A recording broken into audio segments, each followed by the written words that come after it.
அனைவருக்கும் ஆகும். தங்கள் பிஸியான அட்டவணையில் இருந்து நேரம் ஒதுக்கி வந்த எங்கள் கௌரவிக்கும் அனைத்து மதிப்பிற்குரிய முக்கிய தலைவர்களுக்கும் இணைய அமைப்புகளுக்கும் நன்றியுடன் வரவேற்கும் தெரிவித்துக் கொள்கிறேன். இன்னும் பல நூறு ஆண்டுகள் மனித நேயத்தோடு வாழ நீங்கள் எங்களுக்கு ஒரு இன்ஸ்பிரேஷனாக, ஒரு மாற்றாக இருக்கிறீர்கள். வாழ்க. நிகழ்ச்சியினை மிகவும் சிறப்பான முறையில் நடத்தி கொண்டிருக்கக்கூடிய ஜீவிதம் ட்ரஸ்ட் அமைப்புகளும் சேர்ந்த அனைவருக்கும் மற்றும் இங்கே கூடியிருக்கக்கூடிய பெருந்தகைகள் அனைவருக்கும் எனது நன்றியினை நினைவான வணக்கத்தினை தெரிவித்துக் கொள்கிறேன். மாற்றுத்திறனாளிகளை உள்ளடக்கிய ஒருங்கிணைந்த சமுதாயம் அமைய நாம் அனைவருமே முயன்று வரும் இந்த நல்ல தருணத்தில் ஜீவிதம் அறக்கட்டளை நிறுவனமும் கடந்த 8 ஆண்டுகளாக இந்த பணியில் மிகவும் சிறப்பாக ஈடுபட்டு அதன் ஒரு முன்னெடுப்பு நடவடிக்கையாக இந்த விருது வழங்கும் விழாவினை மிகவும் சிறப்பான முறையிலே ஏற்பாடு செய்தமைக்காக நமது அரசின் சார்பாக நெஞ்சார்ந்த நன்றியினை தெரிவித்துக் கொள்கின்றேன். மாற்றுத்திறனாளிகளுக்கு சம உரிமைகள் மற்றும் சம வாய்ப்புகள் அமைத்து கொடுக்கும் வகையிலே பல்வேறு திட்டங்களை வகுத்து அதனை மிகவும் சிறப்பான முறையிலே நமது அரசு செயல்பட்டு கொண்டு வருகிறது.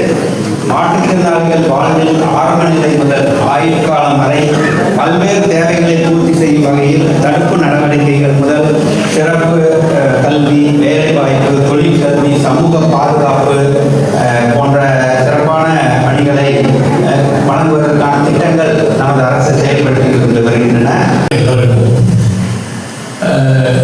இது மாற்றுத்திறனாளிகளுடைய அவருக்கு எவ்வாறு அந்த மாற்றம் ஏற்படுத்த வேண்டும் என்று அரசு பல நலத்திட்டங்களை வகுக்கிறது.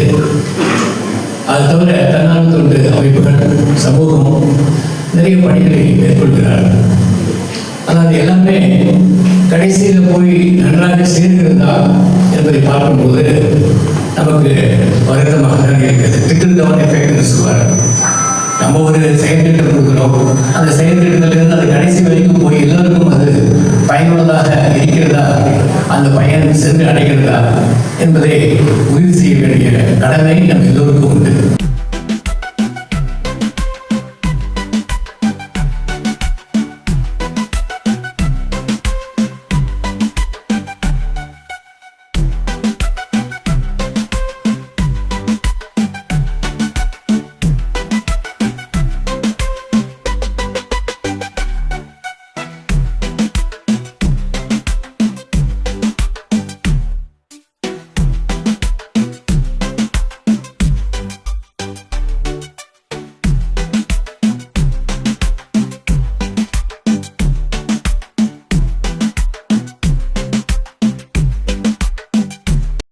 பிடிச்சிருந்தா லைக் பண்ணுங்க, கமெண்ட் பண்ணுங்க, ஷேர் பண்ணுங்க, மறக்காம சப்ஸ்கிரைப் பண்ணிடுங்க.